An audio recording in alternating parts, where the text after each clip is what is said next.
What's up, everybody? It's Big D, Dave Taylor. We've got a great show, so go ahead and share this link so that way everybody can join us. Ron Hood's walking in right now. The man, the myth, the legend himself. Get excited, guys. We're 3 minutes away. Go, Bigs!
$10. Can you believe we are ready for another Fox 10 Talks? Good morning, everybody. This story of a motorist who opens fire right after a car accident. I think we all know what we're supposed to do if there's been even a fender bender. You know, you gather each other's insurance information.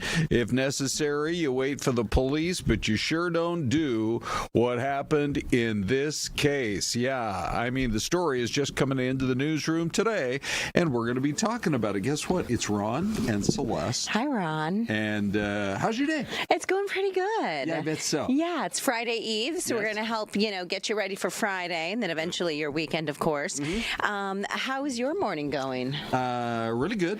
We had, yesterday was my birthday. Yeah. And we had a little birthday party. Oh, a pool party. It was a pool party. Oh, I should have pulled up the picture. Maybe I could do it tomorrow. But the only problem is I like an ice cold German chocolate cake. Oh, you and my mom. Right from the bakery. And Renee, bless her heart, she goes over to Safeway, she gets the perfect cake, and it's sitting out while we're all splash around the pool with the grandkids. When we came over to it, about 45 minutes later, it looked like one of those molten lava cakes. Lava cake's not that bad either. At a restaurant, lava cake will cost you $10 to $15, Ron. Okay, well, if you ever wonder what would happen if a German chocolate cake got married to a lava cake and created a little baby, it would be this. It was like I'll find the pics for tomorrow. I'm sure you had a great celebration, It was wonderful, that's for sure. Hey, also today on FTT, why don't we have better treatments for the hantavirus? We've been kind of digging into that for you. Plus, 7-Eleven has a Slurpee plan for your summer. And, anything in the drink category that's $1 or less, we want to chat about it. Plus, why Michigan should be on your bucket list this summer. That's all coming up, and we are glad you're hanging out with us this morning here on FTT. Let's get right to some of our bigger stories of the morning, Celeste, including this wild story. Look, I mean, it looks like an average kind of accident that happens, sadly enough, dozens and dozens of times every day here in the Valley. But boy, this one took a sinister twist, and it's a little hard to believe. But the headline is that a motorist opened fire after there was a car accident. It doesn't look like it was very serious, but here's the story. So Phoenix police given us a little more information early this morning about an overnight crash. Officers say there was a smash-up at about 16th Street and Southern. It was last night, maybe a little into the evening hours, only around 6 p.m.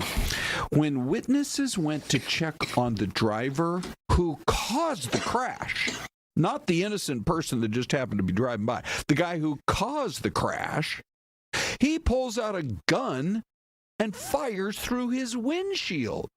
I know it. And so then the witnesses who are nearby, I mean, what do you hear, smash. You got vehicles that it doesn't look like any kind of, there's no fire, there's no rollover. It's just a little beyond a fender bender, but you're going to have to call your insurance person. Yes. Anyway, we still are trying to piece together why that would have happened. But officers arrived on scene, and once the driver realized that they haven't even ID'd him yet. We'll say he. Could have been a lady, but... probably not. Probably not. 9 times out of 10, let's just be honest about it, it's guys. He started to walk away once he realized the police were on the way.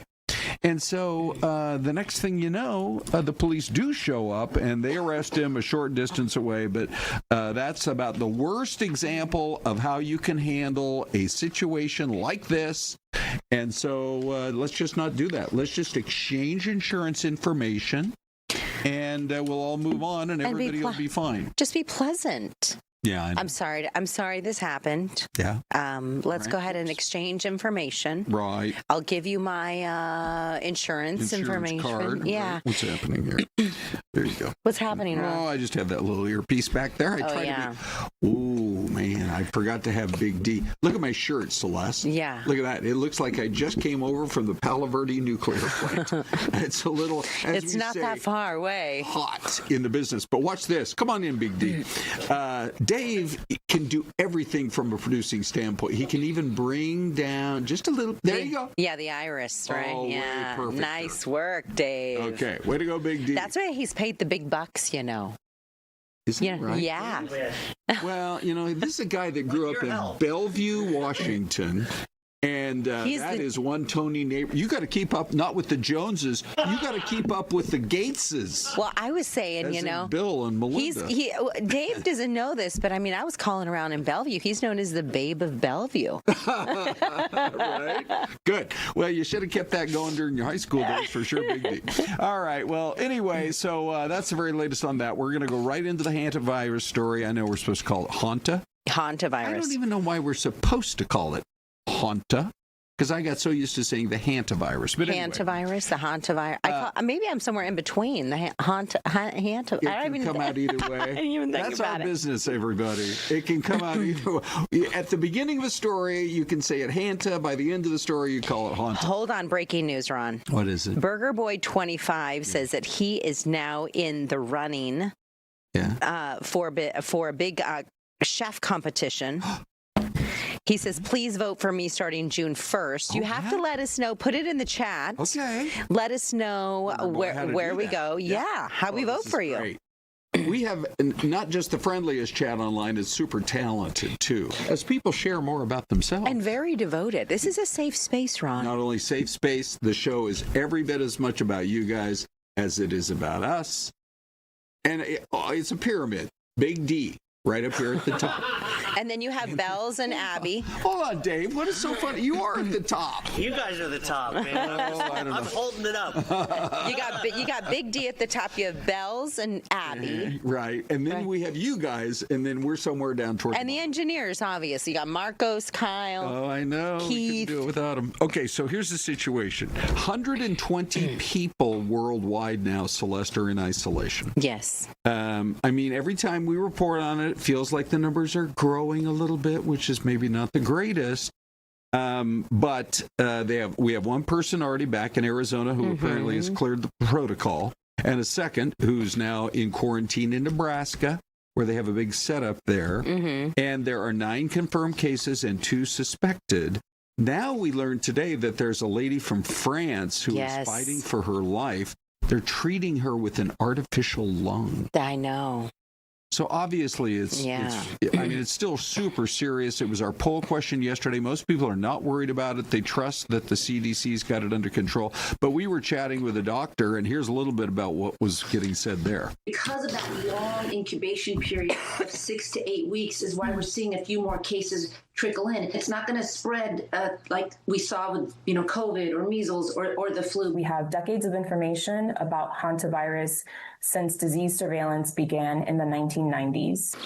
The mouse and the virus are circulating all the time and people get infected. It's not that something different has to happen, but it is interesting if different or specific things are found from these cases to go verify them in the field. Okay, so health officials in Argentina continue to investigate the origin of the outbreak. I mean, it was a couple who had come on it, and I think they were a little bit older, but maybe in their 60s or 70s.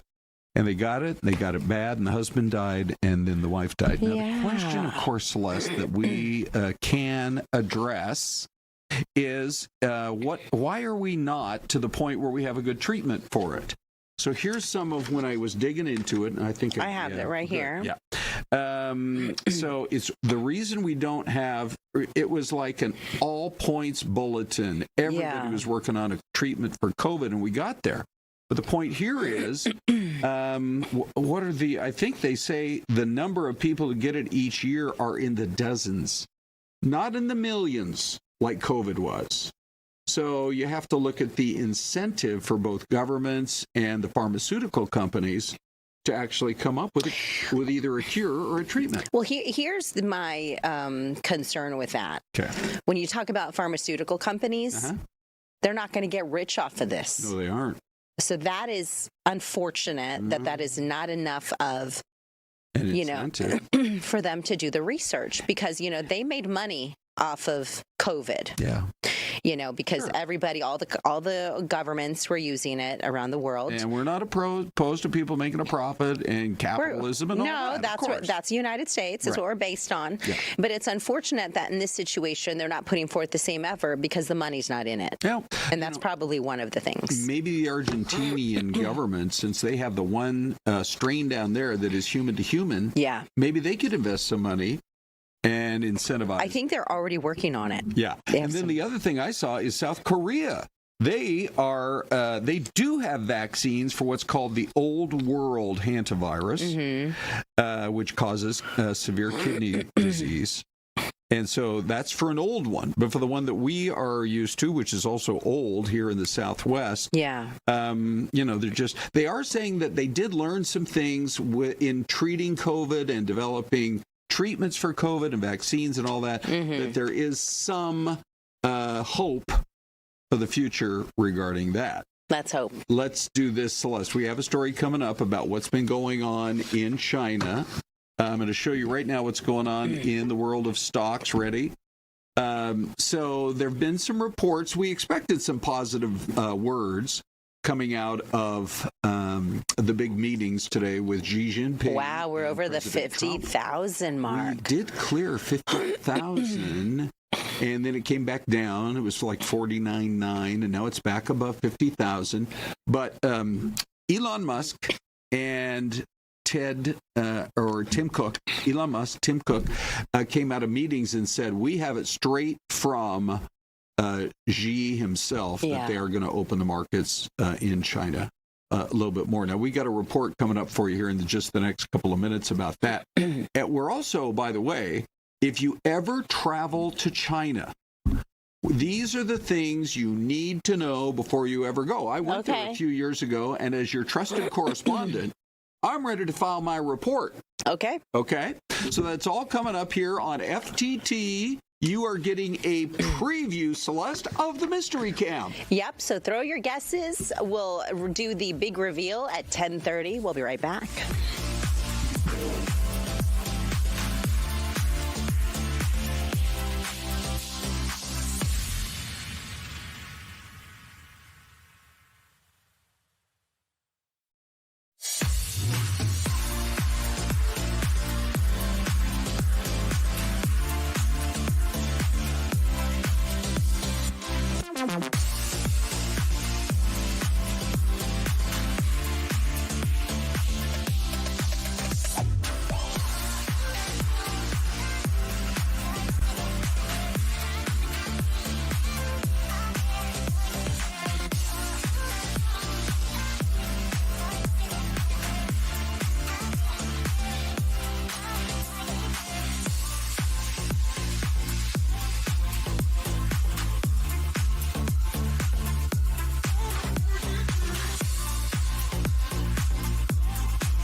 All right, 10:15. We welcome you back. It's Ron and Celeste, and it's Fox 10 Talks. And this is your mystery camera. Kind of a quick little, snapshot of it. Ron, look at the top of that building. They have a grassy area. So I wonder if folks can kind of come out, and maybe that's a garage behind or something. Yeah. But maybe people can come out and, take a little stroll, do a little grounding, walk barefoot in the grass. Sure, of course. You know what I mean? Grass, and it might burn your feet, but still want to go for it. All right, so here's our report now. This is Rebecca Castor regarding what the president's been up to there in China. From jumping, flag-waving children to a perfectly in sync military march, China is pulling out all the stops to impress President Donald Trump during his time in Beijing. That was an honor like few have ever seen before. But after all the fanfare, it was down to business. President Trump met with Chinese leader Xi Jinping for more than 2 hours Thursday, and the White House says progress was made on several fronts, including economic cooperation, increasing Chinese purchases of U.S. agriculture products, curbing the flow of fentanyl, and reopening the Strait of Hormuz. The White House also says Xi agrees that Iran can never have a nuclear weapon. Xi called for the U.S. and China to be partners, not adversaries. But Taiwan is still a red line, and he warned it could make or break the relationship if the U.S. intervenes. President Trump will have another private meeting with Xi before returning to the U.S. He's also invited him to the White House in September. In Washington, Rebecca Castor, Fox News. All right, so there's her update. Now, here's what we're going to do, Celeste. Let's say you want to someday travel to China. Yes. Which is, I did several years ago, and I have some advice. Okay. Which highly recommended. I feel like I could go there like 5 or 6 more times and see more stuff. Do you have any great like dim sum recommendations? Now, see here, that's interesting because that's more in the Cantonese part of China, which is way down south by Hong Kong and Guangzhou. You were up where like Mandarin is spoken. I went there too, but I was way more up by, like the Great Wall of China. All that. So here are the pieces of advice that you need to know if you're ever gonna go. Ready? Wow. If you go to the Great Wall of China, make sure the weather's good. We had this tour company. The guy picked me up every day, me and my daughter and her hubby. And the day that we were supposed to go to the Great Wall of China, it was cloudy and rainy. Celeste, I don't think I would have seen more than 50 feet in front of me. You have to make sure. I said, we got to change the whole itinerary. I'm not coming to China and not seeing the Great Wall of China. How many hours did it take you to get there? 2 hours from downtown Beijing. From Arizona. Oh, longer than that. I think the flight. So first of all, don't get me started on these airlines that diss Phoenix.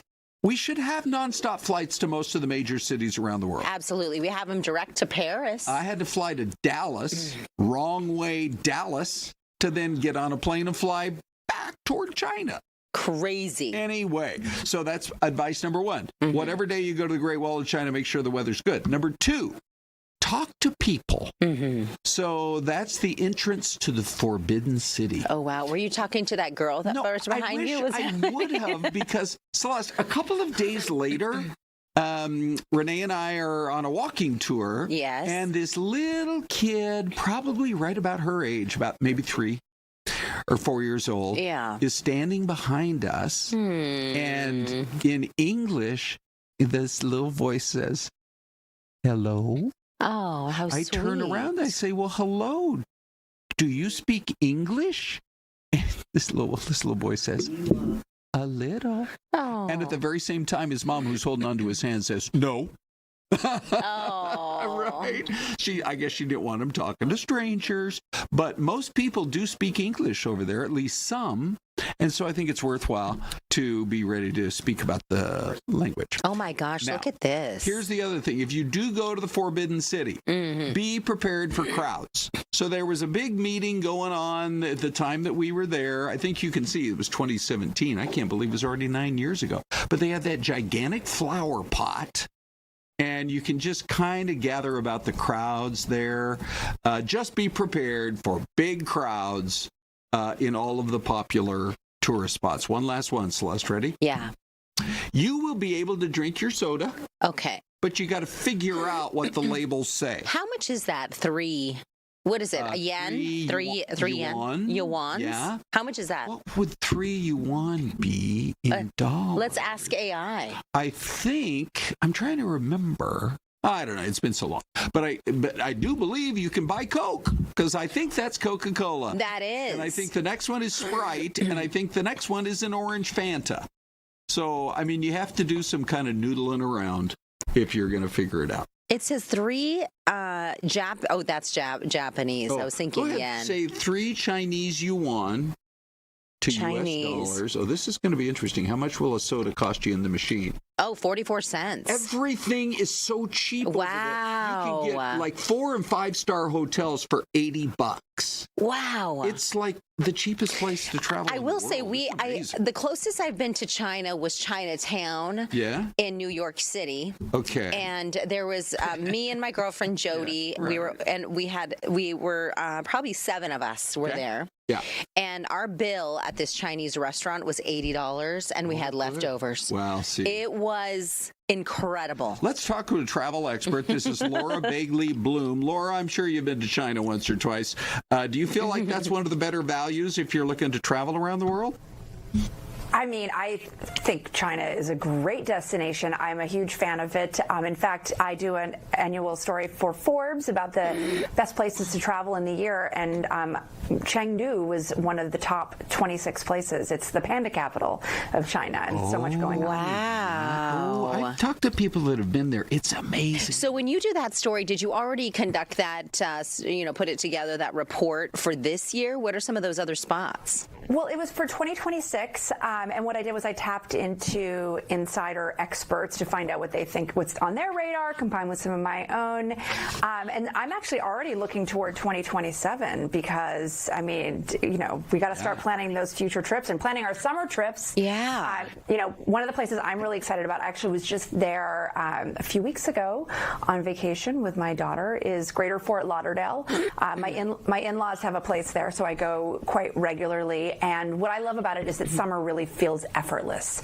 It's got 24 miles of ocean coastline, more than 300 miles of scenic waterways. It's got 8 beach communities, each with their own personality. From laid-back stretches of sand to livelier beachfront areas, visitors can cruise the Intracoastal Waterway. You can kayak through mangrove tunnels, enjoy a relaxing float on a gondola, take an airboat ride through the Everglades, or hop between restaurants or by boat or water taxi. It's also got great dining scene, thriving arts and culture, super easygoing, just a well-rounded summer experience. That sounds really great. Yeah. By the way, you're also showing some pictures of Orlando because it's not very far from there. Orlando is super close. You can get to Orlando just a few hours away on the Bright Line. Again, huge fan of Orlando. I've spent a lot of time at both Disney and Universal, and what's cool about Orlando too is that it's a thriving city. There's so much to do there. Just amazing things. And if you're looking for other U.S. summer escapes, if I can share? Absolutely. One of my other favorite places that I've spent a lot of time over the years is Michigan. And it's a really great summer getaway. It's got the nation's longest freshwater coastline. For sun-soaked days, rich agritourism experiences at hilltop wineries and local farmers markets. In the summer, it's a cherry season too. It's an ideal slow travel destination, so you can really recharge and reconnect with family, friends, nature, and farm-to-table flavors. And the Pure Michigan is what their advertising campaign is, and they're celebrating their 20th anniversary this year, which is super exciting. And it's just, it really defines what the state is all about, and that's why it keeps travelers coming back generation after generation. Do you see all those tulips? Yes. What would be a great spot to fly into in Michigan if you wanted to do the farmers market, the beach, and see some tulips? Is there a certain city we should fly into? Oh my God, now I'm blanking on the name of this. Traverse City. You can go to Traverse City. That would be the place. Oh, yeah. Okay. This video, I took these pics. This is up there at Mackinac Island. That is amazing to go spend some time there. Mackinac Island's great. Great. And I also say just fly into Detroit. Get some Detroit-style pizza. Yeah. Go right to Buddy's. I think they're big, and Jets. And they got some other places, too. And then, you can pretty much drive everywhere within about a 4 or 5 hour drive. Yeah, it's pretty cool. And then I don't know if you're looking for places, more international places, but maybe not quite as far as China. Yeah. But if you want to stay home, I'll tell you where I'm going in 2 weeks, and I am really excited. Okay. To Aruba, gorgeous island in the Caribbean. What's amazing about Aruba is that it's not in the hurricane belt, so you don't have to worry about that. And right now, at the Westerly at Hilton Aruba Caribbean Resort, they're introducing a new travel experience that's elevated with an exclusive resort within a resort experience on the iconic shores of Palm Beach. And you're going to find oversized guest rooms and suites, private concierge service, curated wellness offerings, a stunning new rooftop retreat, which is where you're going to see me.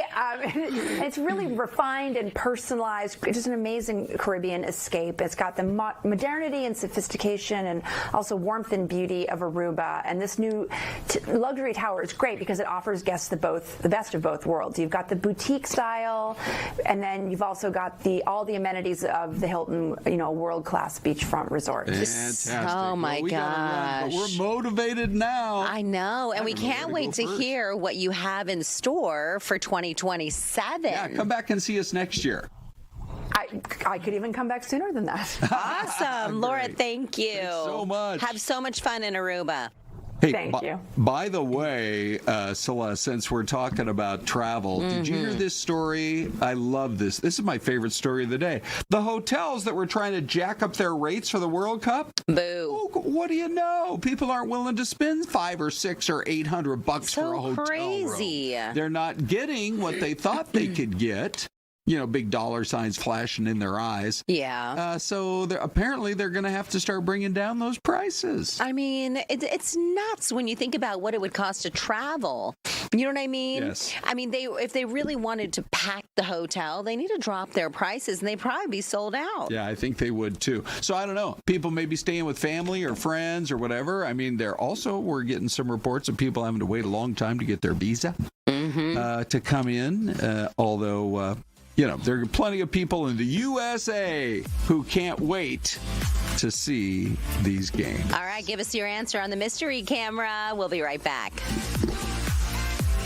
All right. Ron and Celeste.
All right, and we're back at 10:30. Celeste, is one of our favorite times of the entire morning when we start getting those guesses in for the mystery camp. That's right. We have some good guesses this morning. Married 2011. You've been married for quite some time, if that's the case. He came forward, or she, with Michigan. Okay. Thomas Favela says Amsterdam. We have a B. Miguel with Ohio. Yeah. And then we have a Virginia from Linda Monterth, and Burger Boy says Utah. Wow. Okay. So, I mean, when the guesses go as far as Amsterdam or as right next door is Utah, it could be. What are you thinking, Celeste? I don't know. It's a big freeway, that's for sure. And it's pretty cloudy. And they don't build freeways over in Europe the way we do, so I'm going to cross Amsterdam off the list. And they're driving on the right-hand side of the road, right? There you go also, so it's not going to be England. I think I'm going to go, I could actually see this being a Michigan. Not that we're trying to be all Michigan all the time today, but I'm going to go Michigan. You're going to go Michigan. Yeah. I will go Ohio with B. Miguel. All right, ladies and gentlemen. Here is your answer. Hang on. Here comes the answer. Oh, interesting. Yeah. Kew Gardens, New York. Okay. Yeah, Very nice. that's New York camera. Look at New York coming in hot. We don't often have a New York camera, but not like this. Nice to see on the Total Traffic Network that everything's moving along just fine. Okay, so now at 10:31, as you know, we've been having a lot of the big names from the political world come in and join us. So today we are welcoming Alex Kolodin, who is the Secretary. Kolodin. Alex Kolodin. Sorry, there's a place over in Scotland called Culloden Moor. Oh. Are you familiar with that place, Alex? Very much so. You are? Yeah. Is there like a family connection? No, my wife and I went to Scotland a couple of years ago, and everybody kept going, oh, Culloden, like Culloden Moor. So nobody ever gets the name right. It's not phonetic. And Ron is technically a lord in Scotland. I bought a square foot of land. It's $49. Best investment I ever made. All right, so why do you want to be Secretary of State? I'm running for Secretary of State because trust in our elections is at an all-time low. You know, it's no secret that our state could be doing election administration better. And so I want to give the voters of Arizona what they deserve, which is lawful, secure, transparent, and honest elections. That's something very simple. It's something the voters have a right to expect. It's something they're not getting from the current administration, and I aim to provide it. You've had some experience. You're an attorney in election law. Can you share that with us? Absolutely. I've had to hold the current Secretary of State to account when he has refused on repeated occasions to follow the law.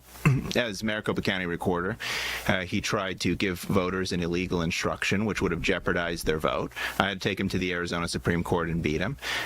When I've been in the legislature, I haven't quit my day job as a lawyer, and the Secretary of State was not complying with the National Voter Registration Act, which was threatening the civil rights of Arizona voters.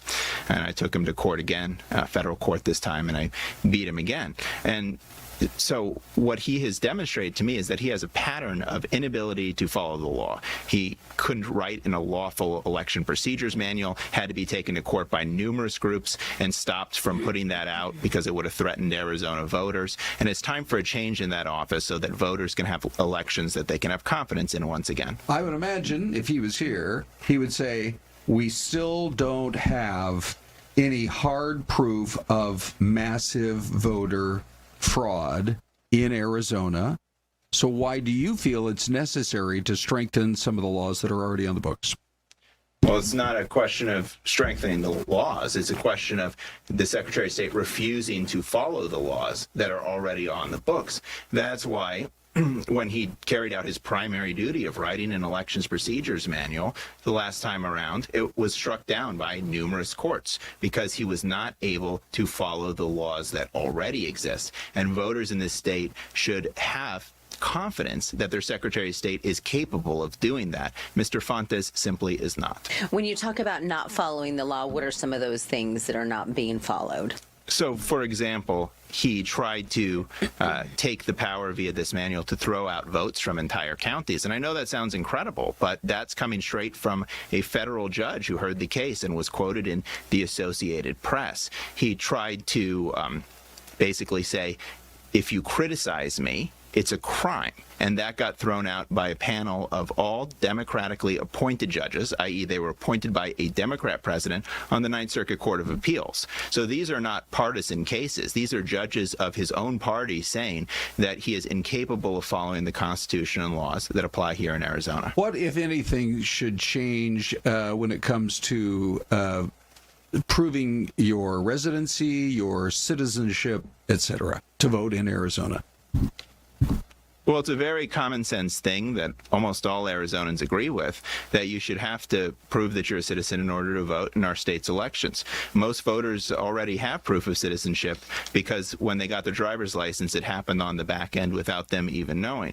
But unfortunately, Mr. Fontes has gone to court along with his socialist allies to try to block the proof of citizenship requirement that Arizona voters approved back in 2004 and that the legislature ratified 5 years ago. Right now, that case is pending in front of the Arizona Supreme Court. He's also stated, contrary to both state and federal law, that voters are allowed to use a social security number to prove citizenship, even though you don't have to be a citizen to get a social security number. You call him a socialist. Do you have any proof of that? I don't think he identifies as a socialist. His allies.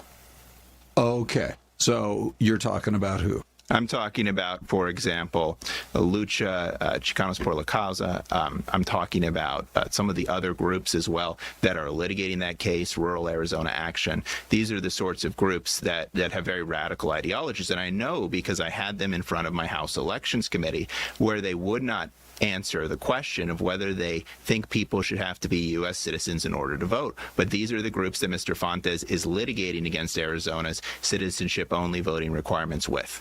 Okay. Can we get specific about making changes to the mail-in voter law? Stand by 1 second here. Because Florida made a big change, and it appeared to speed up their vote counting process dramatically. When it comes to, there's a cutoff now that you have to drop off your early ballots, I believe 4 days before the election day, the Friday before election day. All of a sudden, this last time around, they were able to release all the results within 24 hours. Yeah, very quick. What kind of changes would you like to see in Arizona? Something similar or no?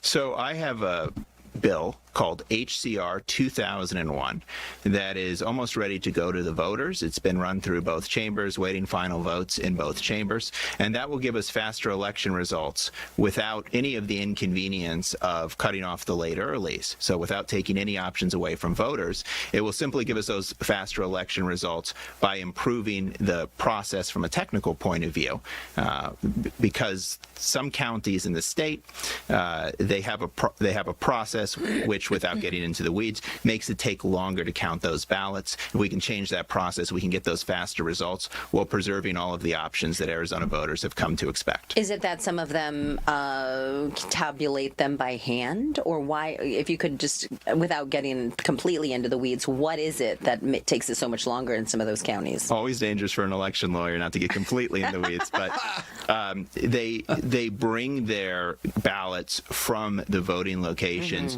to the central counting place before they run them through the tabulator, rather than like we have here in Maricopa County, they put it in the tabulator on site, and that causes a little bit of a delay in the results when it comes to election day ballots. So then we would have to purchase, I guess, additional tabulators for some of those areas that in rural Arizona. You'd have to purchase or lease some of them, but it's not so much in the context of the state budget. And we know that voters around the state of Arizona have been asking for faster election results for years. It's something that's undermining the confidence in the system among voters of all parties, Democrat, Republican, Independent. And so it's time, if we can spend a very small amount of money to increase the confidence by delivering faster results for those voters, I think that's money that the people of the state would say are well spent. Yeah. All right, this is Alex.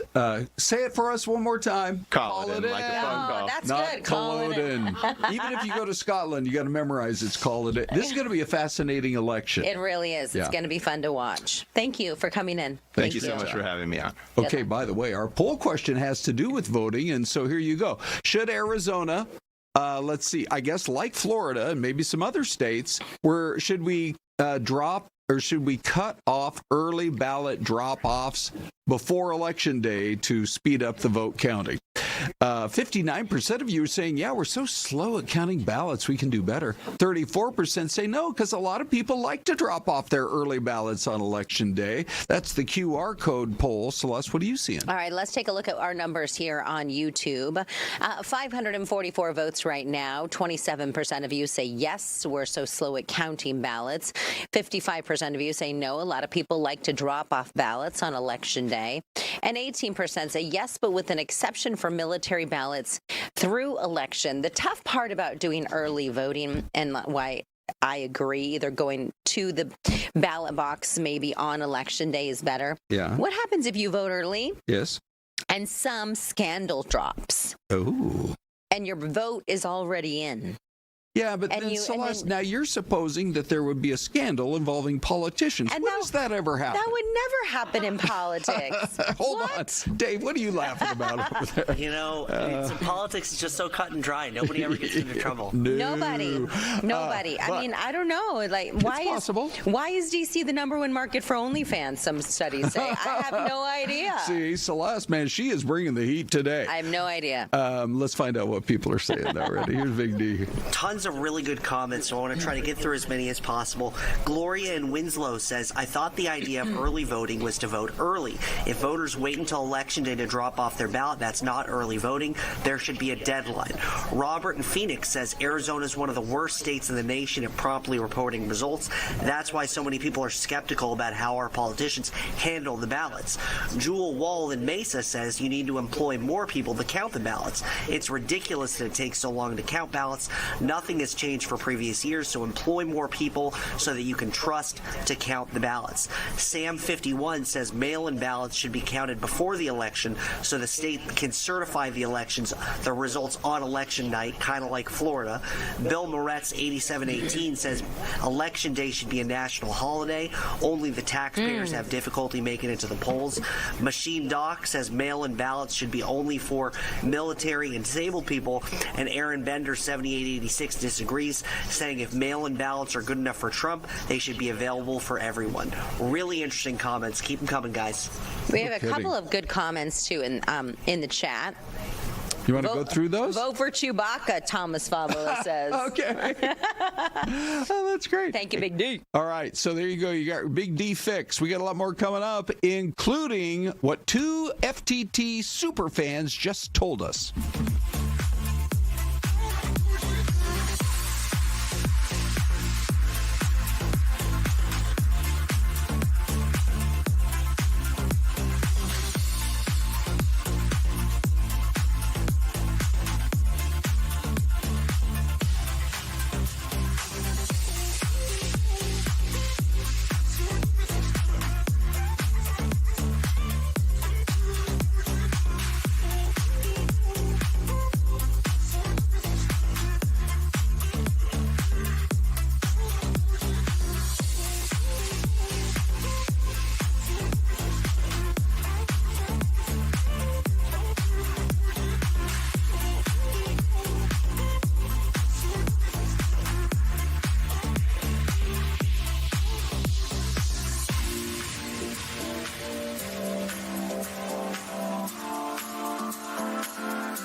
Here we go. Oh my gosh. You see this, Ron? What's that, Celeste? You see this image? Yes. Isn't it magical? Magical? Yeah. Yeah, sure. Can't you see, like, maybe like at the park down by the water? Like in a river down by the water, in a van down by the river. That sketch from Saturday Night Live popped up on my phone like yesterday. Did it really? Yes. How crazy. Because it's Chris Farley as a motivational speaker. Yes. And, you know, he's trying to adjust the belt. He had a pretty big belly. And he's moving around a lot. Like, you know, because if you don't follow my advice, you're going to end up living in a van. It's hilarious. Oh my gosh, go find that one on YouTube. Chris Farley. It's so good. It'll get you through your Thursday. My only question, Celeste, is what town needs 5 bridges? I mean, would 3 have been enough? Did you spend the extra money for all those other bridges? Well, if one or two is broken, we just don't know. It's you won't know till you find out, till you get out there. Okay, so when it comes to roads and bridges, ADOT does a really good job. I mean, we sometimes give them a hard time because they have stoplights on the 24 freeway. Yes, they do. Careful, On Celeste. Ellsworth and Williamsfield, and it can be a nightmare. I know. Apparently, there's a plan, but it's to try to get from the 24 onto the 202. If you've ever driven out there, you know exactly what I'm talking about. It's a disaster. You got about 6 lanes from Ray and Ellsworth, and it all squeezes onto one lane. Yeah. They say they're going to fix it. But anyway, we still love ADOT, and here's why. They do build, at least in our state. I go to the state of Washington, I just shake my head. They just passed a new income tax up there. In Seattle? In the whole state of Washington. Oh, wow. And yet the same freeways with like 5 million, maybe 2 million more people than when I was living there as a college kid. What are they doing with all that money, Ron? I don't know. There needs to be an investigation. Whose pocketbook is it ending up in, Ron? But let's hear about it for ADOT, because they have now got a plan to fix the 101 and the I-10 freeway. And let's tell you a little bit about that. Project's been a long time in the making, but it's time. The funding is available to do it, and it is going to involve building a new HOV lane bridge connecting Loop 101 and I-10. So the HOV lanes to and from the downtown Phoenix direction will be put in place with a bridge structure that'll go right here at the interchange. You can imagine it'll be complicated to build the new bridge, but we're going to make some other improvements out here as well. It really is about providing some additional capacity, some room for traffic to flow out here. It'll make a big difference, but we're going to need about 3 years to make it all happen. We talk about the initial work that has to take place. A lot of it is setting up the work zones, for example, but for this weekend with the southbound closure of Loop 101 in between Indian School Road and I-10, crews are going to be removing the top layer of asphalt from along Loop 101 because that's part of the project where we're going to improve the pavement surface along Loop 101 itself. So it tells you that it's a lot more than the HOV lane bridge. There are going to be a number of other improvements, including a new southbound Loop 101 ramp. Coming off the ramp to eastbound I-10, we're going to build a new ramp that goes directly to 91st Avenue. Oh, wow. There you go. So that's going to make it. Yeah, that's going to make a big difference for people who have business south of I-10. Celeste, I think Doug liked it when you said, "Oh wow." Oh, wow. That's the kind of thing they live for over there at ADOT. Well, here's the thing, is that this is one of the busiest, if not the busiest parts of our morning commute. Oh, yeah. When you look at the I-10 in the West Valley. Sure. And then westbound in the afternoon hours, it also is extremely busy. Well, if they're going to go to all that trouble of building an HOV ramp, which is brilliant, yes. I hope it's a 2-laner. Not just one lane. I hope so, too. And it looks like it's going to be, but this is what ADOT has released to give you an idea of what those lanes look like. Right. The exits to 91st and, of course, the HOV lane. Just be glad you're living in a state where we still build freeways, because good luck at some of these other places, that's for sure. Okay, so Celeste, the other day, speaking of traveling, not on the roads, but in the skyways. Okay. I'm on a flight up to SeaTac to go see some relatives. Mm-hmm. Got a lot of relatives up there. And there was this couple, the Ortiz family, Corral and Mario. Hi, good morning, They were Corral, such big Mario. fans. In fact, as I was getting up to get off the plane, they were just a couple rows behind me, and I was about to leave. They're like, "We love you, Ron. We love Celeste. We love your show at 10. Oh, thank you. So as luck would have it, I ran into the Ortiz family downstairs at the baggage claim. Uh-huh. And here's what they had to say about what is so great about FTT. Flight from Phoenix just came into SeaTac. My new friends. Hey, guys. Yeah, so what are you saying about Fox 10 Talks? I'm just saying you guys are so interesting. I love hearing you guys talk about everything that's going on. Yeah. That's nice. Yes. Good. Never miss a show, huh? Never. Every morning at 10. After the news, you guys are on, and we keep it on. Yeah, that's good. What's your name? Corral Ortiz. Okay, and her husband Mario getting her suitcase. Yeah, right? Okay, well, somebody's got to take care of her. So, there you go. You guys have an amazing vacation. We're sorry you won't be watching for the next week, but you guys, you're awesome. Thank you. Thank you. Oh my gosh, we love you. We have the coolest fans here on FTT. We do. They might be watching because they're on a cruise now to Alaska, but I said turn on YouTube. You can watch us right there and you can chat. Yes. Let us know. Hey, I'm Corral. Corral. I love how Mario, you let said, us know. And this is her husband, Mario, and he's grabbing her bag, and somebody needs to take care of her, and she says, yeah, they do. Right? Awesome. Oh, my gosh. It was so great meeting them, and we love all of our super fans, every one of you guys in the chat. We appreciate you. Do we have you. anybody new in the chat today, Celeste? I'm trying to think if Married 2011. Married 2011 might be new. They said they just celebrated their 15-year wedding anniversary. Oh, that's so congratulations. great. And then there's a bunch of congratulations in there as well. And I think Burger Boy put his info on his YouTube channel and I think on his Instagram for the cooking competition that he's going to be in. So he needs your vote. Yeah. I think $25,000 is on the line. Wow. That's a big number. Okay, FTT family, come through for him. So the reason I was on this trip up to the Northwest, multiple reasons. Yeah. And so one of them, though, was to connect with family. Of course. You're a family man. We went to Wenatchee, my hometown, and then it's only 3 more hours to Spokane, which is the lilac city. They grow lilacs there everywhere. Lilacs or is it lilacs? Lilacs? Lilacs. I call them lilacs. It's like Hanta, lilacs. Yeah, it is. But anyway, my beloved Aunt Jeannie. Remember I've said here on the show, there are only 2 people in the world that still call me Ronnie Hoon instead of it's Aunt Jeannie and Aunt Jessie, my mom's 2 sisters. Yeah. And they're both in their 90s, and we had not seen Aunt Jeannie for, I think it's been about 3 years. And so we called her up and said, look, can we take you out for dinner on Mother's Day? And she said yes. And here she is, everybody, looking so great for 90 years old. That's her daughter, Cammie. What a great photo. And we just loved visiting.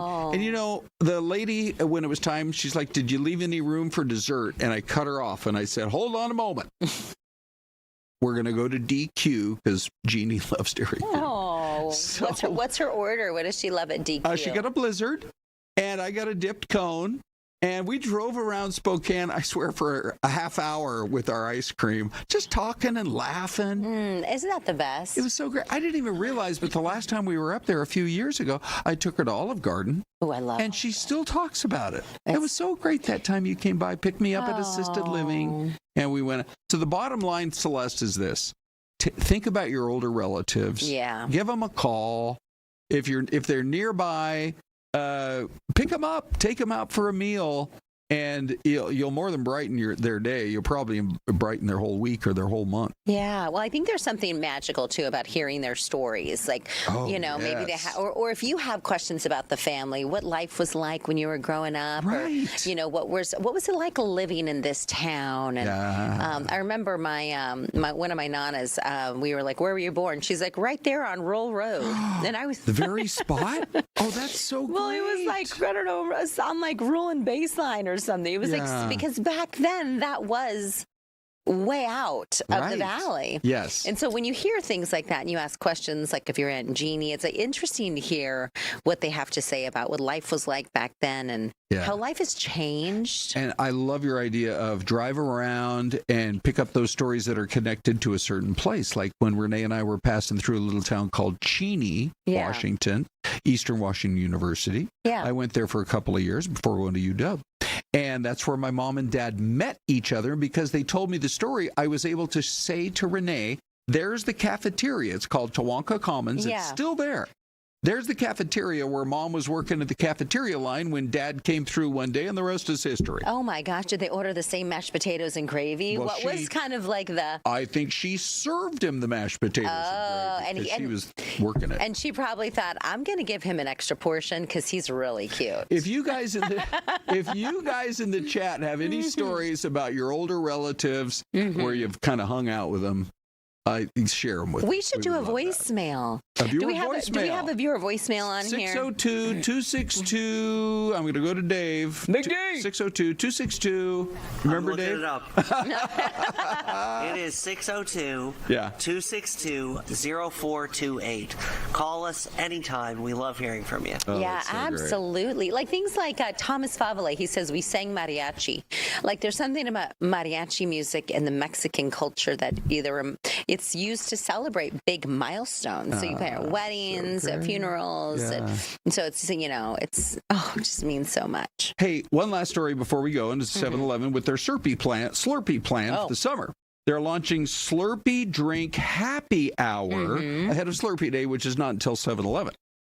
I mean, July the 11th. Yeah. So if you get in their rewards program, you can get a Slurpee for $1 every day of the week. Yeah. From 3 to 6 p.m. Yeah, and it lasts right through about almost the end of August. Well, and it's starting to get pretty warm out, so this is the perfect time for them to launch this whole idea. And for $1, can you imagine? It's like it's the cheapest deal in town. I think I'm going to go give it a shot. Take the kids, take the grandkids. Yeah. So you just have to join their loyalty program. Yeah. And you get it there for $1 every day between now and August 25th. All right. Good for them. So, Ron, I think we have about 15 seconds left. Yeah. We're going to leave all of you in the chat and watching on television with this gorgeous shot. We don't know where it is. Yeah. But they have a love of bridges. Make it a mystery cam, Dino, and we'll all find out. Ty and Anita are next.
Good morning, everybody. Happy Thursday. Time now 11 o'clock on Fox 10 Talks. And guess what we have? A jam-packed show. That's our new catchphrase here at 11 I like o'clock. it. I think you coined it quite well. Thank you. Yeah. How's your Thursday going? So far, so good. How about you? I can't complain, really. All right. I mean, my allergies have been pretty bad. Okay. I don't know if anyone else at home in the chat is struggling with their allergies, but I am. Let's take a real quick look at the markets on this Thursday because we're making some records once again. The Dow currently sitting at 50,000, up 323 points. So that is some good news that we're seeing. And we're talking about finances on this Thursday morning. So I thought I'd start with some good news, talking about the Dow well into the green and hitting those records once again, because guess what? Yeah. We're talking about the other side of this. Household debt. So we want to introduce everyone to Matt Schulz. He's with LendingTree, the Chief Consumer Finance Analyst.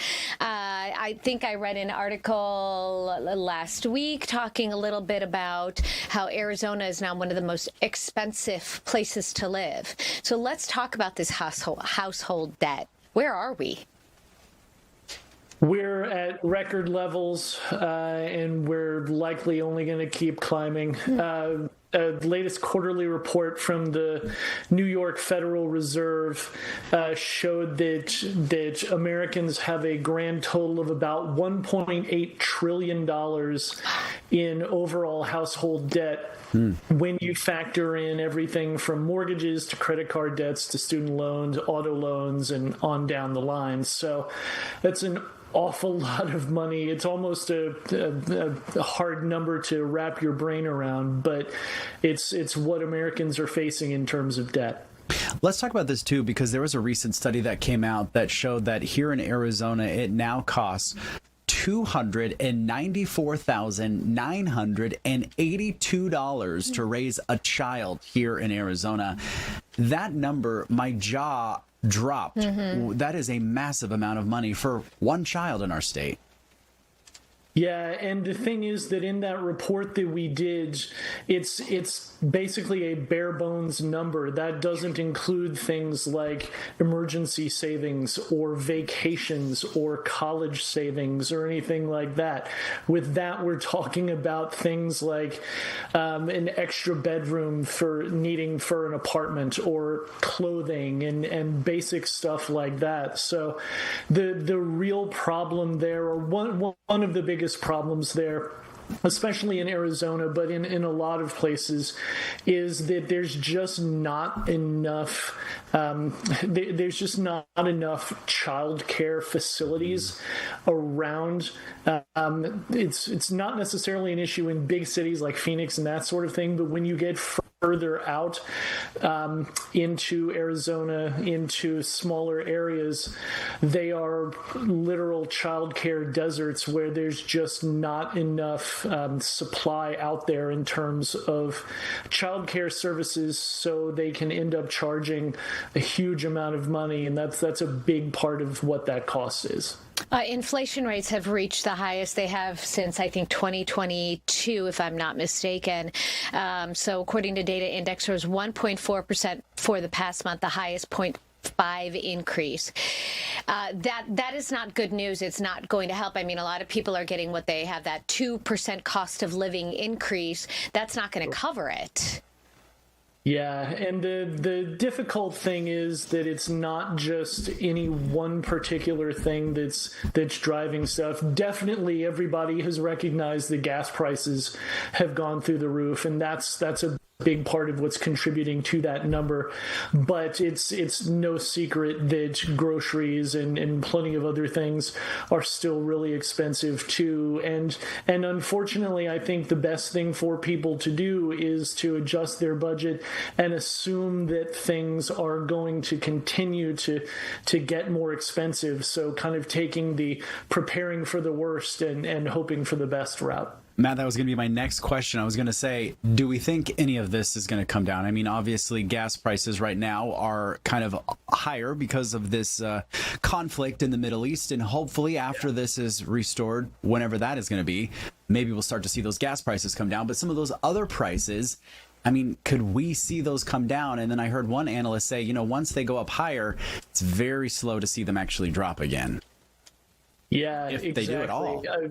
Yeah, I mean, I've heard people compare it to where prices tend to take the elevator up and the stairs down, and so it ends up, if you have lower prices, it takes a long time for them to come down. Gas prices should be a little different, assuming that we end up with a relatively quick end to the conflict in the Middle East. When that is all wrapped up, hopefully fairly soon, gas prices should fall significantly, but I wouldn't hold my breath for an overall drop in prices in any major degree anytime terribly soon, unfortunately. We spoke with an expert yesterday talking about the increase in foreclosures that we're seeing. And do you remember the number? It was 26%, up 26%. Right. And one of the things that our expert talked about was similar to what you're saying. Maybe they can afford this house, but those HOA fees are creeping up unexpectedly, or AC breaks unexpectedly. And I imagine all of this is just adding to the unaffordability and this household debt.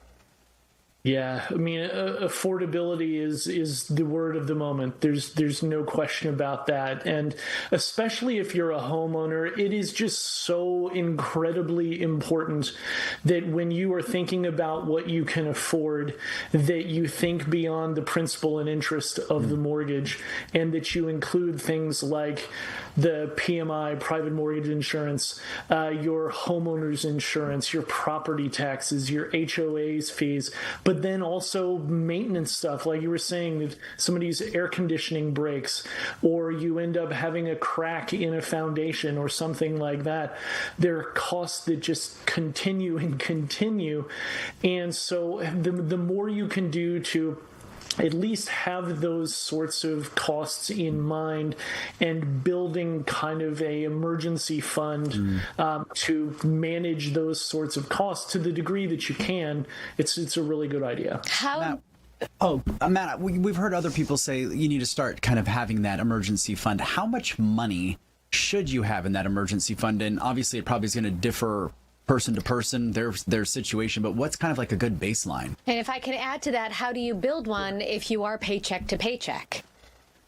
Well, the important thing is to just get started, because the rule of thumb that you hear a lot of places is 3 to 6 months of your total expenses in an emergency fund. And that can be really daunting, because people are like, there's just no way that I'm going to be able to save that much money. What really, really matters the most is getting in the habit of putting what money you can away when you can, and putting it into a high-yield savings account that can generate 3.5–4% interest on that money. And so it's not so much a question of setting the end destination goal of how much you want to have. It's more about getting in the habit and getting used to putting that money away. Because even just a little bit of money in an emergency fund can help, because it means that you have to take your dog for an emergency trip to the vet, sure, or if you have a flat tire or whatever the case might be, that payment can come out of an emergency fund instead of going onto a credit card. Wonderful. Thank you. Matt, we appreciate your time. Thank you. All right. Well, we were going to take a quick look one more time. We were just talking about hold on, here it is. This is the button I'm looking for. The Dow surging more than 300 points today to retake that $500,000 level. This comes as we're getting some information of all those tech stocks that are doing pretty well. That includes Cisco shares that are also jumping on this Thursday, obviously getting us back into that record territory of the 50,000 mark there on the Dow on this Thursday. So it's been kind of volatile over the past couple of weeks, but some good news on this Thursday as we wrap up this week. Yeah, we know that the war has impacted the stock market. It'll be interesting to see if the visit that the president is making right now in China, because there are promises of more business deals and more to come. So we'll see if that makes any type of impact on that as well. Okay, let's switch gears and talk a little bit about outdoor recreation. It's toasty. My outdoor recreation switched from taking a walk in the afternoon to swimming laps. There you go. We have Michelle Thompson. She is joining us here this morning with the, let me make sure I get your title right, Michelle, because I don't. State.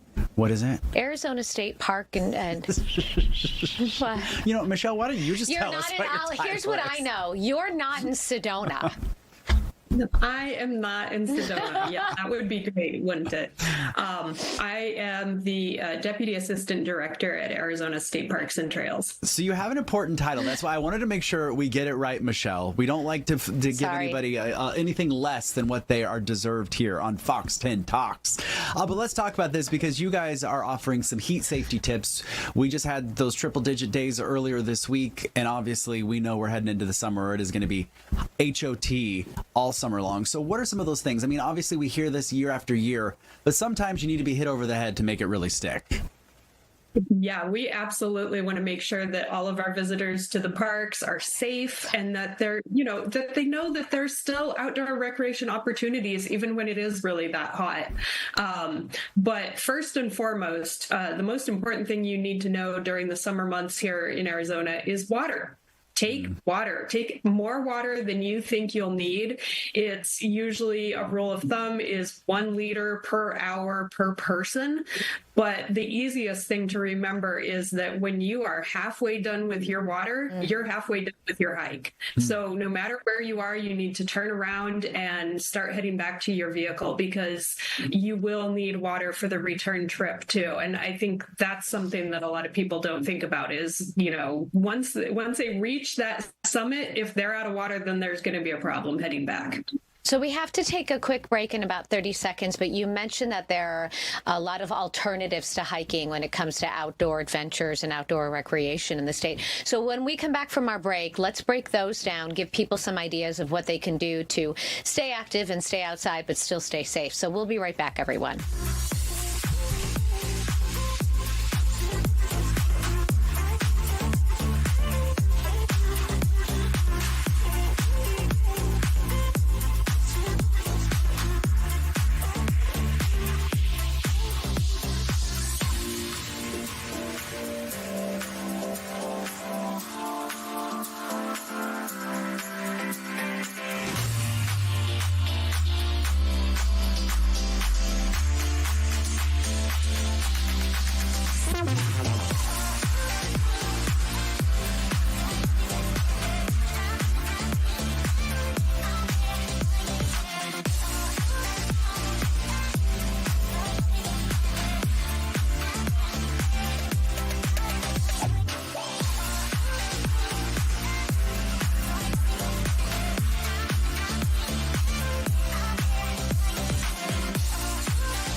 All right, welcome back, you guys. We are talking with Michelle here this morning, and when we left you, we were talking about how... Oh, you have a little visitor behind you. Hold on. Oh, who's that? Yeah, that's my cat, Jasper. Hi, Jasper. Jasper, come closer to the camera. Michelle, I thought that was a fake background, but that's your library? Oh, that's impressive. Okay. She's a book reader. Well, we'll have to have you on. Oh! This is the best interview. No, it's great. Leave it. We love it. We love animals. Okay, you were going to break down some alternate ways to recreate outside. He's not giving up. No, he knows there's a camera there, and he knows that mom's busy. I was hoping he would not realize what was going on in here. It's cute. We love him. What can people do other than hiking outdoors when it's 110? Yeah, so we have, the important thing to know first is that we have some parks in other parts of the state that are going to be a lot cooler and are going to be really great options for you if you really, really feel like you need to do some hiking. Lyman Lake State Park is a really great alternative. It's up in the White Mountains area in St. John's. It has some beautiful trails. It's always going to be cooler. In the early part of the summer, Dead Horse Ranch State Park in Cottonwood has some great trails where it'll be a little cooler. Our newest state park, Rockin' River Ranch, is in Camp Verde, and that'll also have some better trails in the early part of the summer.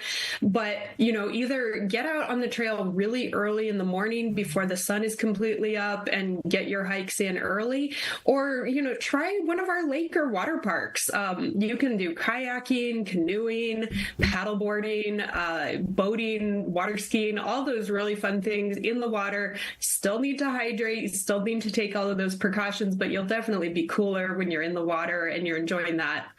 Also, a lot of our parks have some really fun night activities. Red Rock State Park in Sedona offers moonlight hikes once a month. Cool. We have star parties at parks like Oracle State Park and out in Cattail Cove State Park, which is on the Colorado River.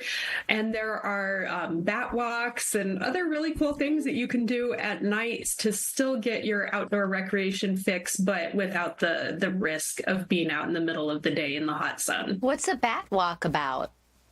A bat walk is really cool. You have some devices that detect bats in the area, and then you're with an expert who can help identify which bats you're seeing, talk to you about their activities, where they're going. At Kartchner Caverns State Park, we are in the middle of the maternity season for our bats, so they're all home roosting in our big room cave and having their babies and raising them, and then we'll reopen that room in October, but they come and go to collect their insects and their dinner night. So it's really... Michelle, is there a place where folks can go to kind of get more information about all of those areas that you just listed, especially some of those higher elevation ones that might stay a little bit cooler? Yeah, definitely. azstateparks.com. Right on the homepage, we have a listing of some of our events, but if you click the events tab, you go in, you can see all the different options we have at every single park. You can learn about the things that you can do at night, or, the cooler elevation parks, whatever events they're having. And also on the azstateparks.com, we have a list of every single park with their weather, what to expect, a map of their trails, listing of all the amenities that we have at each of those parks. So it's a really good resource. Perfect. Amazing. Thank you. We'll have to check it out for sure. Tell your kitty we said hi. Yeah, bye, Jasper. Yeah, thank you guys. Bring him with next time, too. Yeah. We love animals. I have 4 other ones, so you never know who you might see. I love it. Michelle, have a great rest of your day. Thank you. Thank you. It is National Police Week. It sure is. And we have so many men and women on so many different police departments to honor.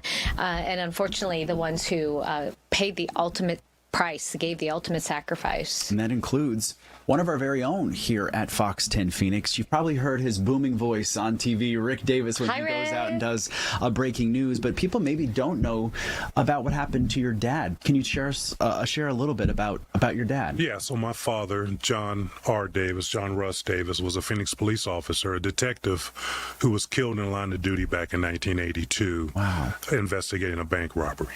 How old were you, Rick? 22. I just asked him that because we were chatting and you were showing me some video from one of the memorials earlier last week, talking a little bit about that. And you said that you remember every single moment and that you go to every memorial. Yes, I do. I do remember just like it was yesterday. All the memorials, because my mom was really she was a member of COPS, Concerns of Police Survivors, one of the presidents at one point, would always go to the memorials, and I would go along with her. And so we lost her several years back. And one of the things that she said is you need to continue to go to these memorials and bring all the family with you that can and are willing. Take us back then, if you don't mind, to 1982. What your dad did, the shift he worked. I mean, what do you remember about the stories he would tell you?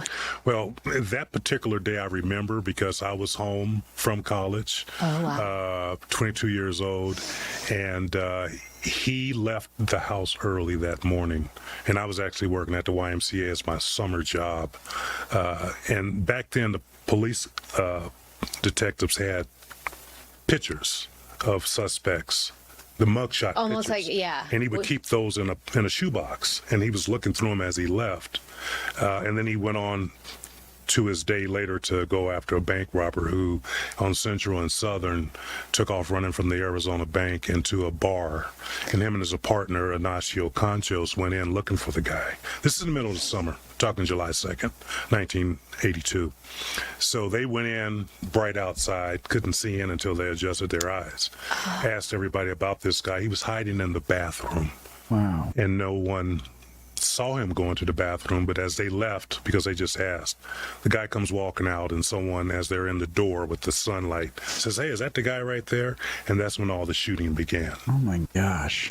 Yeah. Wow. Yeah. Your dad, well, you thought he was going to recover initially. Yeah. So he was hit several times, once in the stomach, wasn't wearing a vest. That's when the bulletproof vests were coming out. That bullet lodged in his stomach, and they let it stay there as he recovered for about a month or so. But some of the fragments were infected, and they had to take his blood out, So that's when they just couldn't dilute the blood fast enough, and it got infected into his body, and he succumbed to those injuries. Wow.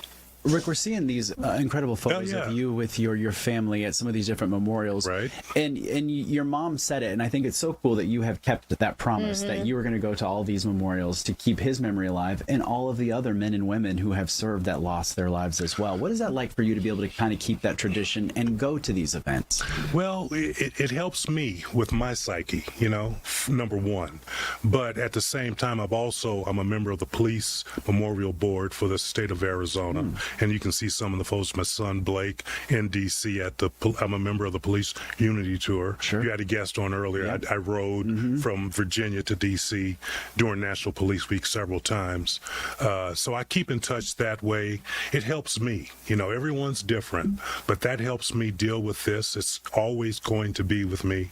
So I just hit it right up front. You could see the pride that you have still to this day in your dad and what your dad did, because you're always willing to talk about it, and you always have a smile on your face when you talk about it. A very, very difficult situation, obviously. 22 years old, losing your dad in such a tragic way, but you are always willing to share. No, thanks. Well, that's me. And someone else that is a survivor could be different, And the good thing about that is that all the cities, city of Phoenix, the county, the state, they all recognize and they don't forget the survivors and what their families have sacrificed from their loved ones. Let's talk about this, because not too long ago you were actually walk us through what's happening here, because this was a big thing that you were part of, and you gave a speech as well. I did. Yeah, me and my wife Joan attended in I call her my sister, Yolanda Conchos. Her dad was killed, Ignacio Conchos. We keep in touch. The Phoenix Police Department's new 100 West Department, they now have the memorial services in there during Police Week. And these are some of the photos of me there, outside, inside, with the mayor and a couple council members, and just kind of taking it all in for the first time. Oh, it's absolutely stunning. So 46 officers, Phoenix police officers killed, have died in the line of duty. I'm looking for the data as to how long they've been keeping track of this, but they have that Officer Down Memorial page. But they're all on this wall right there, including your dad. Yeah.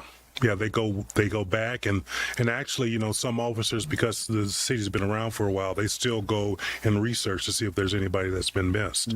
You know, and here's the museum, and of course some of the memorial ceremonies and stuff like that. That I think they've done a really great job, and also the state of Arizona too. Does it get easier? After so many years attending memorials like this, especially walking into a newer facility like this where everything's so brand new, or does it just it changes from the grief to more of a, you know, honoring the hero? Yeah. If that makes sense. Yeah, it does not get easier, but you learn to appreciate, or I learned to appreciate what my dad did. That it gets stronger in my heart to see those who have not forgotten what happened with our family and other families, from, you know, the first memorial, which was outside, it's next door at City Hall, to this new place that is in the city's new police department. Rick, we've got about a minute left, but there was a picture of a revolver.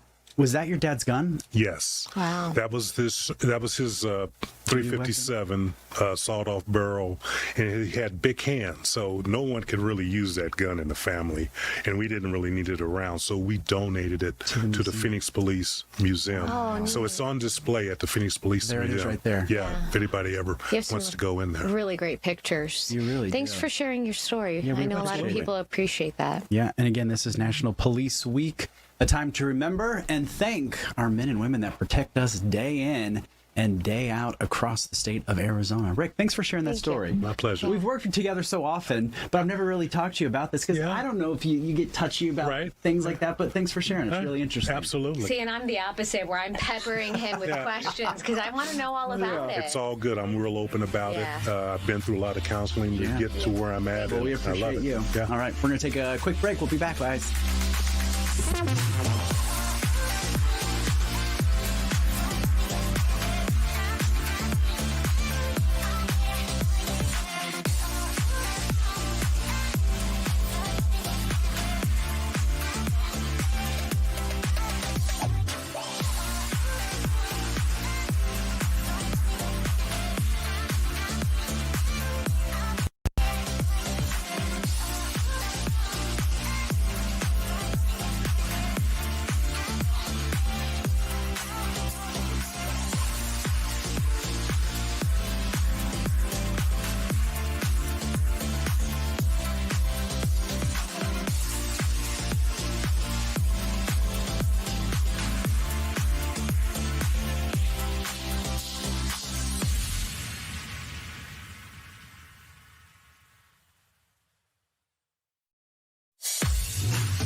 just keep rolling on with more of Fox 10 Talks. Good morning, everybody. We are, we're kind of bouncing around 100, which honestly, for this time of year, ain't too bad. Ooh, take a look at that nice resort cam.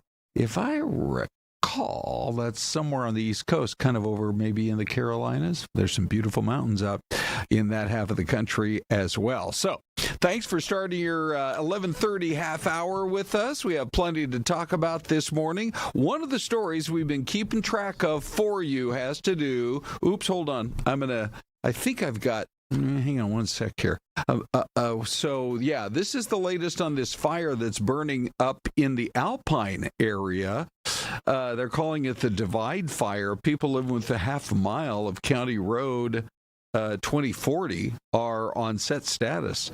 And so firefighters say crews stopped the fire from progressing. Mop-up operations are underway. And thank goodness, because it is, the Wallow fire that burned through there about 20 years ago just was so destructive. It actually, I think it might still be the largest fire in Arizona on record.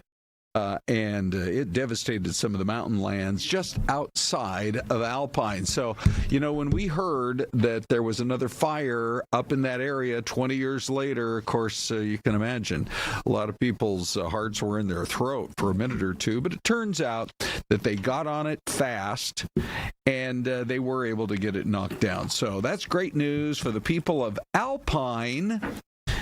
Which is, by the way, here's why it's known in Arizona. They did, I think it was Life magazine many years ago, did a piece on the highest elevation town in America where they farm.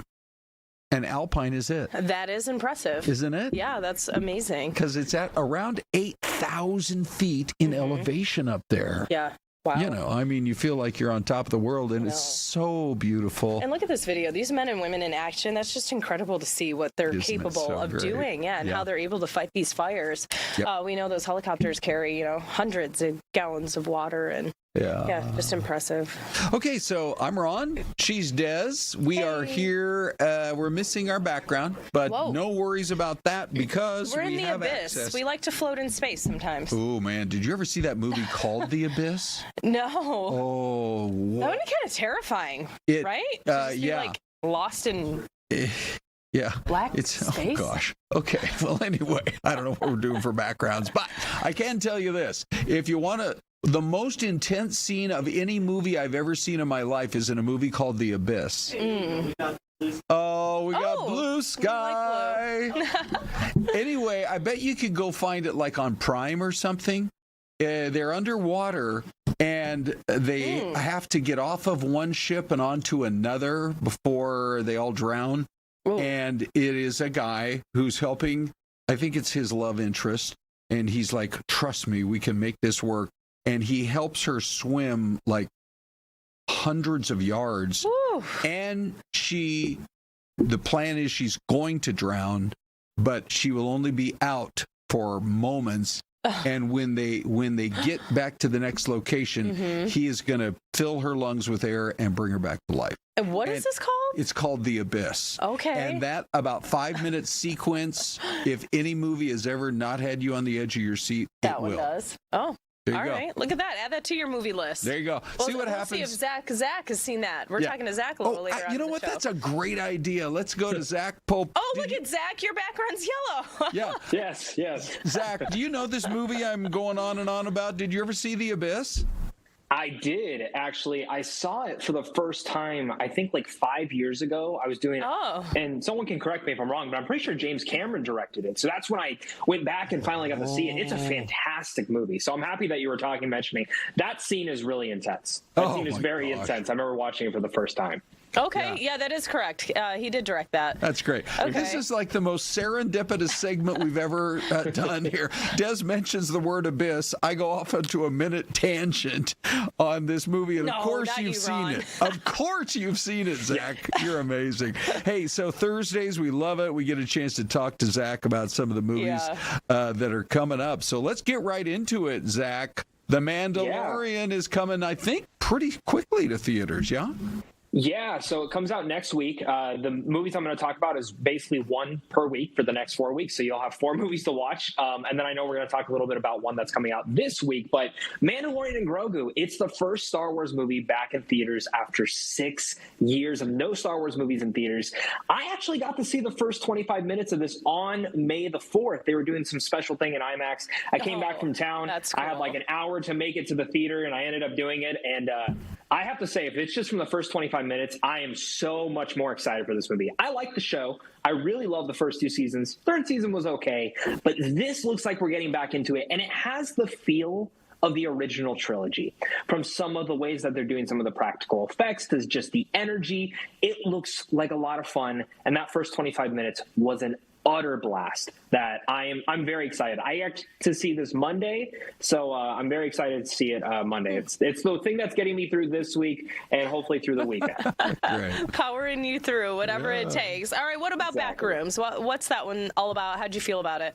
Yeah, Backrooms. So this is actually one of my most anticipated movies for the summer, mainly because it's directed by a 20-year-old. He made this whole YouTube, entire short series on these horror things called The Backrooms. Now, I'm not super versed into those. I've watched some. They look creepy. But the fact that he is 20 years old, and I think he was 19 when he directed this movie. What? And he is one of the youngest directors. It makes you say, what am I doing with my life? He's directed a movie at 19? 20? Yeah. What? And he has 2 actors, the main stars, Chiwetel Ejiofor, and I cannot remember the other girl's name for this, save my life, but I do know that they've both been nominated for Oscars. How does he get this? I have no idea, but the movie looks creepy. Wow. And I have no idea where it's going to go. Okay. Especially with a lead actor like that. I mean, that's a big name you got to star in your movie. Yeah, and that's what I'm really fascinated about. Is like you have 2 great actors and a cool concept and a new hot director that's really much never done anything in Hollywood, just on YouTube. I'm sold. I'm going to see it. All right. Okay, cool. Let's go to the next one. Masters of the Universe. Yeah, He-Man's back into the big screen. I grew up a little bit with He-Man. My dad definitely introduced me to him. And the fact that they're bringing this back into live action just excites me to see how they're doing this. And visually, the trailers look fantastic. Now, the director who did this has made fabulous movies like Kubo and the Two Strings, and primarily the best Transformers movie, Bumblebee, which really harkened back and brought a lot of that 80s flair to the Transformers universe. And if any director is going to be the perfect director to bring He-Man to life, it's him. It's Travis Knight. I am really excited for this one. I think it looks fun. It looks adventurous. And I think, for people who've never been introduced to He-Man before, this might be the first introduction for them. Love it. Okay. One of the things we do around here, Zach, is when things happen live, we go right to it. The Attorney General just started speaking. We're going to dip in. Stand by. We're going to get back to you. Let's listen for a moment.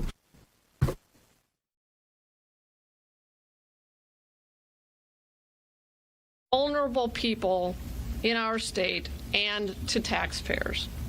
Today we are announcing a conviction in one of the 140 indictments brought by this office in the past 3 years. Rita Inago, a nurse practitioner, operated TUSA Integrated Clinic and served as the behavioral health professional for as many as 10 to 15 other behavioral health facilities, many of which have since been suspended or terminated. But what her clinic was actually engaged in was a systematic pattern of fraudulent billing, submitted claims for services never provided, including to children, incarcerated individuals, and deceased individuals, while specifically targeting Native Americans.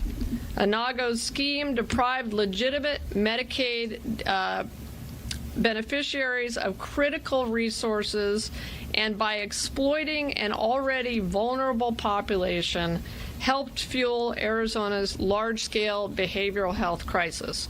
She was previously convicted, but in a separate federal case, and was ordered to pay $55 million in restitution to the state of Arizona.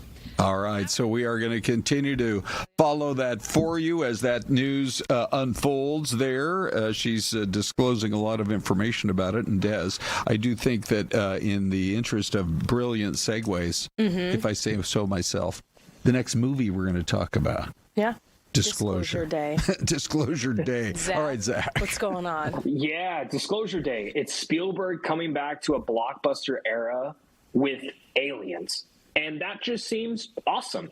Spielberg hasn't made an alien movie in years. It seems like he hasn't really made a blockbuster movie in years. The trailer for this movie looks freaky. And I've talked to some people who have actually gotten to see the movie early, and I'm already hearing fantastic things about this film.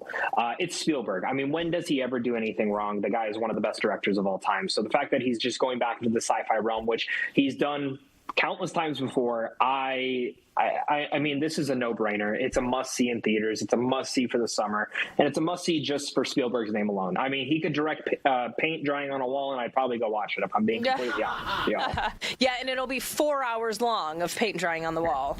Exactly. And I would probably find some enjoyment out of it, maybe a tear in my eye, to be honest with you. They'll probably find some emotional angle. Yeah. Okay, only like a minute left. Do you want to get to Obsession real quick? Yes. Obsession comes out this week. It's one of the best horror films of this year, if not the best horror film. It's one of my favorite movies. I saw this maybe a month back, and I am obsessed with this movie. No pun intended. Genuinely. I cannot believe how creepy this movie is. It will make you never want to make a wish again. It'll make you never want to eat a sub sandwich again. You'll have to see the movie to see why, but it is a fabulous movie that dissects romance and the horrific pieces of what a clingy romance might have. Ooh. It is really great. Okay. Cooper Tomlinson stars in this, and he is our guest tomorrow here on Fox 10 Talk, so we're looking forward to that. Oh, what a treat that'll be. I don't know, Des. I got to find out right now from Zach. Have you ever been this excited about the start of summer movie season? No, I think this is genuinely like since COVID, where I thought all movie theaters were ever going to close. This just feels like the summer season we need. Every week has something where I'm like, I have to see that. And I feel so bad for my wife because I'm telling her, I'm like, hey, we got to see this movie this week, this movie this week, this movie this week. Get our babysitter ready. Like, I'm sorry. Like, I'm buying tickets. I don't even want to know what your sitter bill is for all these movies you go see. Too much. Too much. All right, Zach, always good chatting with you. Nice seeing you guys. Have a great day. You too. Hey, are you ready for a mystery cam? Give us your guess.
All right, we're seeing a guess or two. Mostly it's just good wishes to Des on her birthday. Thank you. Happy birthday, you all. Desiree. I know I'm trying to get caught up. Linda says happy birthday. Thank you so much. Louis said a great job on the police training this morning. I'm glad you caught that. Guess what, Louis? You're going to get to see that. The highlights coming right up. Yeah. Man, you completed this course in really good time. Yeah, you'll have to watch. Yeah, see how quickly I did it. And I didn't think I could do it, but we'll get to that in just a second. We'll do the mystery cam first. Yeah, we do let's have do some it. guesses coming in. Linda says this could be New Mexico.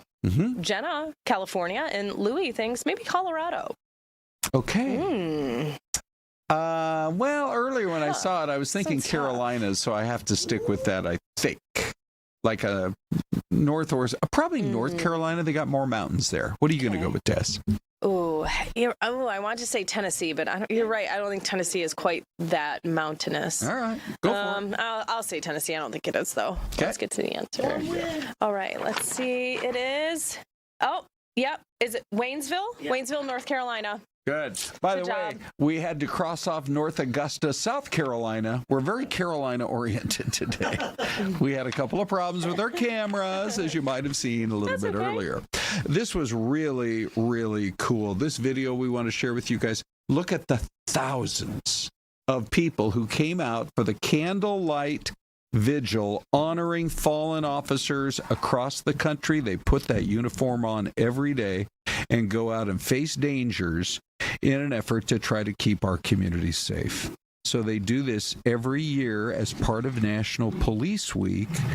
And, more than 100 officers were killed while on the job last year, including Officer Gabriel Fascio from Arizona. Yeah. That story we all remember so well. And so, for National Police Week, a chance to in a very poignant way, say thank you. And look at the way the National Mall was just filled with people. I love to see that. I mean, just a beautiful sight to see. Obviously, all of them gathering for unfortunate circumstances, but to honor the men and women who have lost their lives in the line of duty is just incredible, something that should be done. So beautiful to see that. And like you mentioned, it is part of National Police Week, but we wanted to go have a little bit of fun today and get a little bit of insight of what it takes to become a police officer. So let's take a look. We spent the morning with Phoenix Police. In 3, 2, 1, go. Yep. Okay. Ready? Yep. Go. All right, 1 3/4 laps. Okay, so she's basically going to starting off with 1 3/4 laps. She wants to probably stay slow and smooth during this to not tire out for the rest of the course. Okay. So this is something that 3/4 of the lap now. the recruits are going to constantly get training throughout the academy to make sure that they're going to pass through this. So here we have recruit Lambert that's going to be going up the stairs. He's ahead of Desiree going through the course, and we also have a recruit behind her. Got over the hurdle.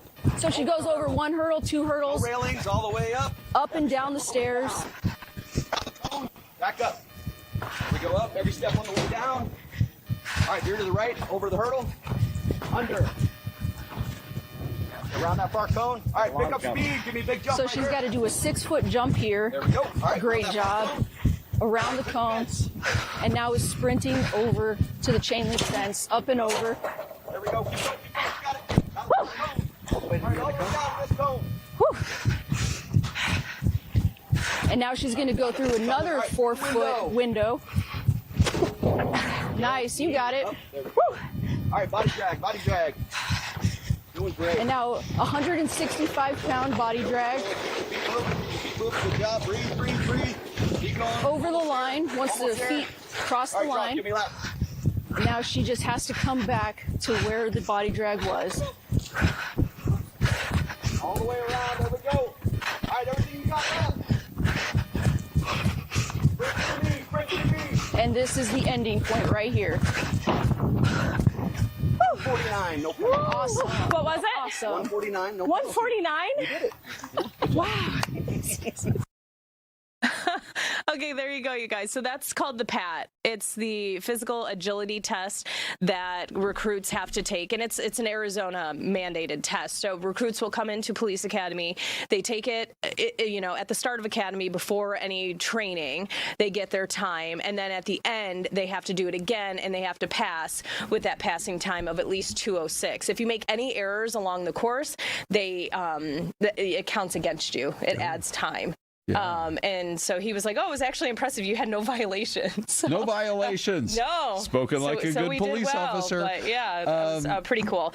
And they have 4 classes going on at any time. About 150 recruits in police academy at any one time. It takes about 6 months for them to go through and complete that training to graduate. So for people who are interested in a career in law enforcement, you would want to reach out to probably your local police force here in Phoenix. I know they're always hiring. I think most police forces across the whole metro area always are. Yep, whatever department you want, you apply, and it is a lengthy process, and I know that firsthand from David's process. Yeah, background checks, multiple interviews before you even get accepted into an academy. But it can be a great career, and those men and women, admirable. Did they ever tell you like a record time?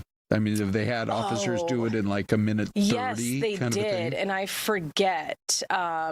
Dang, I forget. But the recruit that went in front of me, I think he did it in less than like 1:30.